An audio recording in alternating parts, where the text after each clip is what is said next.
Welcome to ज्ञान बिंदु classes. मैं इंजीनियर दिनेश यूट्यूब चैनल ज्ञान बिंदु क्लासेस पर स्वागत करता हूं। अब पढ़ते हैं हम classification of computer. Classification of computer का हिंदी अर्थ होता है कंप्यूटरों का वर्गीकरण।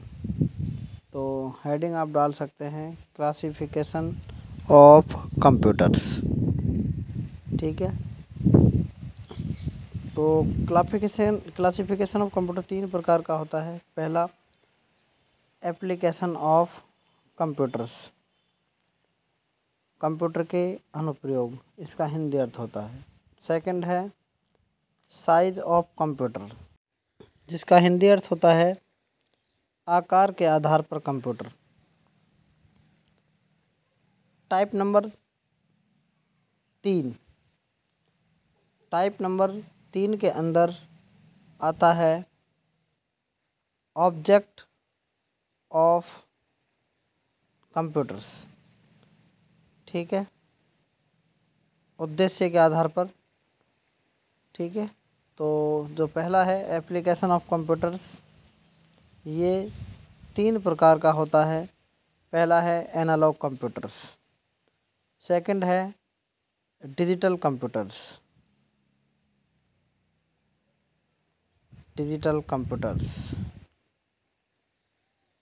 थर्ड है hybrid computers. Application of computers 3 प्रकार का हो गया, analog computers, digital computers, hybrid computers.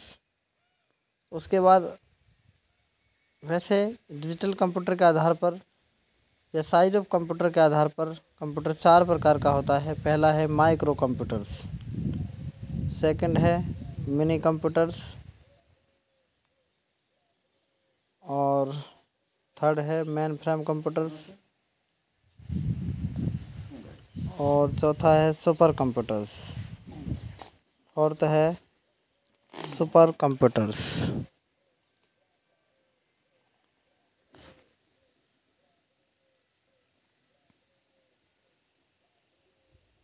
उसके बाद ऑब्जेक्ट ऑफ कंप्यूटर्स 2 प्रकार का होता है। सामान्य उद्देश्य के आधार पर,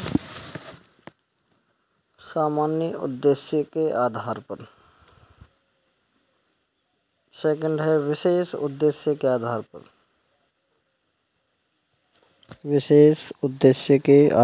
पर। तो ये भी आप नोट कर सकते हैं, विशेष उद्देश्य के आधार पर।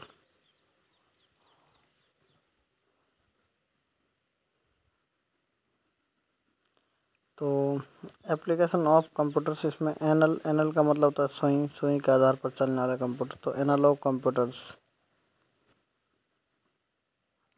कंप्यूटर्स हेडिंग लिख सकते हैं। पहला है विश्व का फर्स्ट एनालॉग कंप्यूटर के जनक थे साइबोर्ग।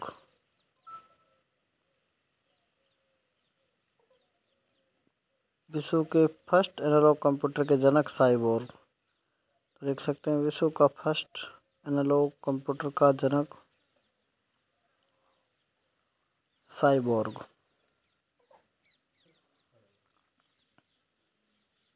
साइबोर्ग।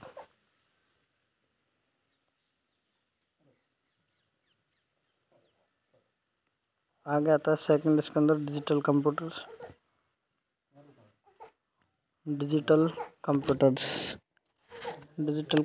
में आप लिख सकते हैं ये हमारा कंप्यूटर बाइनरी भाषा को समझता है। बाइनरी भाषा को बोलते हैं द्विआधारी भाषा या मशीनी भाषा। लिख सकते हैं मशीनी भाषा।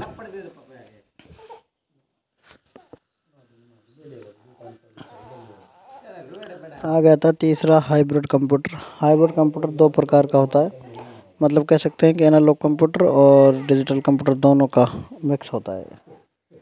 देखो सेकंड है size of computer. Size of computers कितने प्रकार के होते हैं? 4 प्रकार के।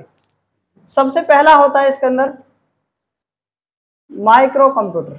क्या होता है? Micro computers. दूसरा होता है मिनी कंप्यूटर्स, मिनी कंप्यूटर्स, और तीसरा होता है मेन फ्रेम कंप्यूटर।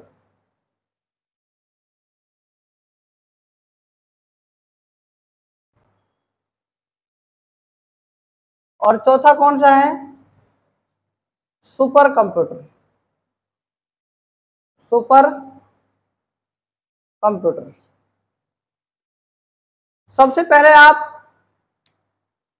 अगर हम कहें कि इसमें पहले सबसे पहले कंप्यूटर कौन सा यूज हुआ करता था, तो वो यूज हुआ करता था कौन सा? Micro computer.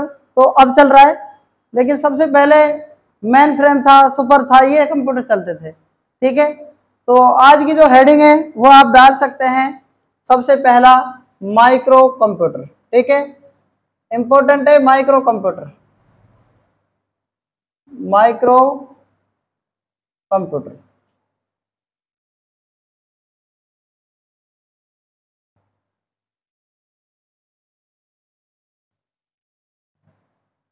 ठीक है, माइक्रो कंप्यूटर का मतलब आप कह सकते हैं कि ये ऐसे कंप्यूटर होते हैं जो आकार में क्या होते हैं? छोटे और कम स्टोरेज वाले और सामान्य कैपेसिटी वाले कंप्यूटर होते हैं। जब भी आप कंप्यूटरों का वर्गीकरण पढ़ रहे थे तो आपने जो पीढ़ियां पढ़ी थी, पीढ़ियों के अंदर क्या था? आपने 5 पीढ़ियां पढ़ी थी कंप्यूटर के अंदर। तो जो पहली पीढ़ी के कंप्यूटर थे ना, उनके अंदर क्या था कि उनका कमरे के जैसा आकार था, और उनकी जो कैपेसिटी थी ना वो बिल्कुल क्या थी? स्पीड सॉरी जो थी वो क्या थी? कम थी। आकार कैसे था? कमरे जैसा, और स्पीड क्या थी उनकी? कम। जैसे जैसे कमरे से आज आप देखो, कमरे से भी मतलब एक बहुत छोटा एक लैपटॉप, होम टॉप जिसको बोलते हैं, ऐसा कंप्यूटर आ गया है, और उनकी स्पीड क्या होती चली गई? तेज। जैसे जैसे कंप्यूटर का आकार कम होता गया ना, वैसे वैसे स्पीड उनकी ज्यादा होती चली गई। ठीक है, तो सबसे पहले जो माइक्रो कंप्यूटर है वो कितने प्रकार के होते हैं? सबसे पहले माइक्रो कंप्यूटर को हम पर्सनल कंप्यूटर भी कहते हैं। तो आप इसमें कह सकते हैं कि इस कंप्यूटर को हम क्या कहते हैं? पीसी कहते हैं। और पीसी का पूरा नाम क्या होता है? Personal computer. ठीक है, इसका पूरा नाम क्या है? पीसी का मतलब पूरा नाम क्या है? Personal computer. ठीक है, और इसके अंदर खास बात क्या है कि इस माइक्रो कंप्यूटर के अंदर खास बात क्या है कि माइक्रो कंप्यूटर को computer on a chip, computer on a chip, computer on a chip, ये भी कहा जाता है। इसको क्या कहा जाता है? कंप्यूटर ऑन ए चिप भी कहा जाता है। क्वेश्चन पूछा जा सकता है कि माइक्रो कंप्यूटर किसे कहा जाता है? कि कंप्यूटर ऑन ए चिप को क्या कहा जाता है? माइक्रो कंप्यूटर कहा जाता है। माइक्रो कंप्यूटर में क्या क्या आते हैं? Desktop computer, laptop computer, palm top computer, notebook computer, tablet computer और पीडीए, ये सारे कंप्यूटर आते हैं। बात आगे समझ में नहीं आई? माइक्रो कंप्यूटर में कौन कौन से आते हैं? जैसे इसके एग्जांपल लिख सकते हैं आप, palm top computer, palm top computer. ठीक है, दूसरा क्या है इसके अंदर? Desktop computer, desktop computer. उसके बाद क्या है? Laptop computer, laptop computer. उसके बाद क्या है? Notebook computer, notebook computer. और कौन से हैं? एक और बच गया, PDA computer, PDA computer. PDA का पूरा नाम क्या होता है? Personal digital assistant. देखो यहां पे लिख रहा हूं, पीडीए का पूरा नाम क्या होता है? Personal digital assistant. ये क्या होता है? पीडीए का पूरा नाम। ठीक है, उसके बाद पाम टॉप कंप्यूटर। पाम का मतलब क्या होता है बताओ? पाम का मतलब क्या होता है बताओ? हथेली होता है क्या? जो हथेली में रख के चलाया जाता है ना उसे क्या कहते हैं? पाम टॉप कंप्यूटर कहते हैं। डेस्कटॉप का मतलब, डेस्क का मतलब क्या होता है? टेबल। तो टेबल पर रखकर चलाया जाता है ना। आप देखो ये डेस्कटॉप है जो मेरे पास है, जितने भी कंप्यूटर रखे हैं अपने यहाँ पर क्या है? डेस्कटॉप कंप्यूटर है। और लैपटॉप आप जानते हो जिसको गोल में रखकर चलाया जाता है ना, उसे क्या कहते हैं? Laptop computer. और नोटबुक क्या होता है? जो लिखने के लिए काम आता है ना कई बार, वो नोटबुक कंप्यूटर होता है। आपने देखा होगा आजकल क्या है, बड़े बड़े स्मार्ट बोर्ड चल रहे हैं, वो नोटबुक कंप्यूटर के अंदर आते हैं। और पीडीएफ कंप्यूटर में आपको बताया पर्सनल डिजिटल असिस्टेंट, ये प्रकार का जो कंप्यूटर है इसको भी आपको याद रखना है। ये सारे क्या है? ये सारे क्या है बताओ? ये सारे माइक्रो कंप्यूटर के उदाहरण हैं। ठीक है, आप इन्हें नोट कर सकते हैं। और खास बात क्या है, लैपटॉप जो कंप्यूटर की जो खासियत होती है वो क्या होती है? इसको एक स्थान से दूसरे स्थान पर ले जाया जाता है, इसलिए इसको हम पोर्ट कहते हैं। पोर्ट का हिंदी अर्थ होता है एक स्थान से दूसरे स्थान पर ले जाने वाला। जैसे ट्रांसपोर्ट, सामान को एक स्थान से दूसरे स्थान तक ले जाया जाता है। और पोर्टेबल का मतलब आप समझ गए होंगे, एबल, दो शब्दों से बनाए पोर्टेबल। एबल का मतलब योग्य और पोर्ट का मतलब ले जाने योग्य। तो इसका मतलब पोर्टेबल कंप्यूटर का मतलब समझ में आ गया, ले जाने योग्य, मतलब इसको एक स्थान से दूसरे स्थान पर ले जाया जाता है। उसके बाद हम पढ़ते हैं पाम टॉप। पाम टॉप क्या है? हैंड हेल्ड ऑपरेटिंग सिस्टम का कंप्यूटर है। पाम टॉप क्या है? हैंड हेल्ड, हैंड और हेल्ड टाइप का क्या है? कंप्यूटर। इसको आपको याद रखना है, हैंड हेल्ड। ठीक है, हैंड हेल्प नहीं, हैंड हेल्ड, हैंड हेल्ड प्रकार का कंप्यूटर है। उसके बाद यूजर बिना कीबोर्ड अंगुलियों की सहायता से भी लिख सकता है, किंतु नोटबुक पीसी पर लिखना है तो कीबोर्ड की आवश्यकता होती है। तो नोटबुक का मतलब क्या है? बिना, आप अपने देखा होगा डिजिटल बोर्ड पर अपन क्या लिखते हैं? डायरेक्ट लिखते जाते हैं। जैसे आई राइट, मैं लिखता हूं, आपने डायरेक्ट लिखा इसको इस तरीके से। ये बोर्ड है मान लो, और ये बोर्ड किसका काम करता है पता है? नोटबुक का काम करता है। बिना कीबोर्ड की सहायता से जिसमें लिख सकते हैं वो नोटबुक कंप्यूटर आता है। उसके बाद खास बात क्या है इसके अंदर? जो पीडीए होता है इसका मैंने आपको बता दिया है। ये क्या है? पीडीए डिजिटल डायरी का काम करती है। किसका काम करती है? आपने देखा होगा डायरी आती है, इसलिए डिजिटल डायरी का काम जो करती है वो क्या है? किस कंप्यूटर के अंदर आता है? वो आता है आपके पीडीए कंप्यूटर के अंदर आता है। ठीक है, तो इसे भी आप नोट कर सकते हैं। और वर्तमान में ये प्रयुक्त मोबाइल फोन भी क्या है? एक पीडीए के अंदर आता है, क्योंकि आप इसको लिख भी सकते हैं इसके अंदर और जेब में भी रख सकते हैं इसको, पॉकेट में। ठीक है, तो पॉकेट का काम जो करता है वो क्या है? पीडीए कंप्यूटर है। उसके बाद आता है सेकंड नंबर पर, लिख सकते हैं आप, मिनी कंप्यूटर। क्या आता है? Mini computer. मिनी कंप्यूटर किसके लिए काम आता था पता है? ये छोटे व्यापार के लिए काम आता है। किसके लिए काम आता है? छोटा कोई अगर बिजनेस करना हो तो छोटे व्यापार में ये काम आता है कंप्यूटर। आपको ये भी याद रखना है, छोटे व्यापार के लिए जो काम आता है वो कौन सा कंप्यूटर है? वो मिनी कंप्यूटर है। ठीक है, छोटे व्यापार के लिए मिनी कंप्यूटर काम आता है। और मिनी कंप्यूटर क्या है? मीडियम साइज के कंप्यूटर होते हैं। इनका साइज क्या होता है? आप लिख सकते हैं कि इनका मीडियम साइज होता है। ठीक है, मीडियम साइज के कंप्यूटर होते हैं ये, आपको ये बात भी याद रखनी है। और खास बात क्या है? मिनी कंप्यूटर के अंदर इनकी कैपेसिटी माइक्रो कंप्यूटर से ज्यादा होती है। कैपेसिटी क्या होती है? कैपेसिटी क्या होती है? माइक्रो कंप्यूटर से ज्यादा, माइक्रो कंप्यूटर से ज्यादा होती है इनकी कैपेसिटी। ठीक है, उसके बाद आगे क्या है इसके अंदर? इनका प्रयोग कहाँ होता है? मैंने बताया आपको, कम छोटे व्यापार के लिए। तो आप इनके उदाहरण भी लिख सकते हैं। एग्जाम्पल आपको जरूर याद रखने, आपसे पूछ सकता है कि इनके उदाहरण कौन कौन से हैं। तो लिखना है आपको TT990, TT990, 5 याद रखने हैं। दूसरा जो उदाहरण है इसका K202, K202। और तीसरा जो उदाहरण है इसका SDS92, SDS92। और उसके बाद जो चौथा है CDS साइबर सीरीज, नहीं ये नहीं है, SDS 92, हनीवेल 200, हनीवेल 200, ठीक है, ये इसके उदाहरण हैं।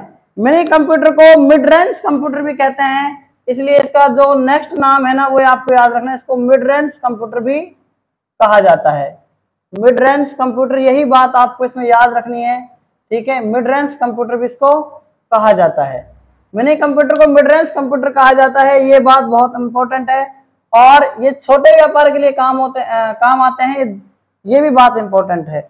मैंने आपको माइक्रो कंप्यूटर और मिनी कंप्यूटर के बारे में बताया। माइक्रो कंप्यूटर को क्या कहते हैं? Computer on a chip. याद कैसे रखोगे? जब कंप्यूटर को ऑन करते हैं तो उसमें एक चिप लगाते हैं, तो इसलिए कंप्यूटर ऑन ए चिप किसको कहा जाता है? माइक्रो कंप्यूटर को कहा जाता है। तीसरा आता है इसके अंदर मेन फ्रेम कंप्यूटर। तीसरा क्या आता है? मेन फ्रेम कंप्यूटर, ये भी आप नोट कर सकते हैं। तीसरा आता है main frame computer, main frame computers.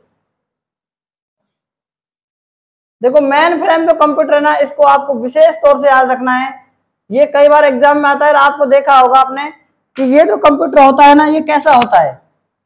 ये कमरे के आकार का होता है। किसका होता है? कमरे के आकार का कंप्यूटर है। इसका आकार कैसा होता है? कमरे के आकार का कंप्यूटर कौन सा होता है? मेन फ्रेम कंप्यूटर होता है। ये बात आपको याद रखनी है। इसका मतलब हम कह सकते हैं कि ये मिनी कंप्यूटर से बड़े होते हैं। किससे होते हैं? मिनी कंप्यूटर से क्या होते हैं? से बड़े आकार के, ठीक है, मिनी कंप्यूटर से बड़े आकार के। उसके बाद इसे बिग आयरन भी कहा जाता है। मतलब ये कंप्यूटर स्टोरेज क्या होता है इसका? अधिक स्टोरेज और अधिक कैपेसिटी, अधिक स्टोरेज और अधिक स्टोरेज, और अधिक ही क्या होती है? ताकतवर भी होता है, लिख सकते हैं अधिक ताकत वाला, ठीक है। अधिक स्टोरेज मतलब कि स्टोरेज भी कर सकता है और अधिक ताकत भी होती है, ऐसा कंप्यूटर होता है। और इसके अंदर क्या है? इसका प्रयोग कहाँ होता था? बैंक में होता था, बीमा क्षेत्र में, बड़ी कंपनियों में, बड़ी हॉस्पिटल में आदि में इसका यूज होता था। और इसके उदाहरण क्या हैं? इसके जो एग्जाम्पल हैं वो बहुत ज्यादा इंपॉर्टेंट है, लिख सकते हैं। IBM, मैंने IBM का आपको पूरा नाम बता रखा है, क्या होता है? International business machine. इसका कोड दे दिया 4381, ठीक है। तो ये जो है मेन फ्रेम कंप्यूटर का उदाहरण है। उसके बाद ICL 39 सीरीज वाला कंप्यूटर, ICL 39 सीरीज, और CDS cyber series, CDS cyber series. ये जो कंप्यूटर है ये किसके उदाहरण हैं? ये मेन फ्रेम कंप्यूटर के उदाहरण हैं। चौथा, आप सुपर कंप्यूटर, थोड़ा बड़ा है और बहुत ज्यादा इंपॉर्टेंट है, वो हम कल पढ़ेंगे। तब तक के लिए धन्यवाद।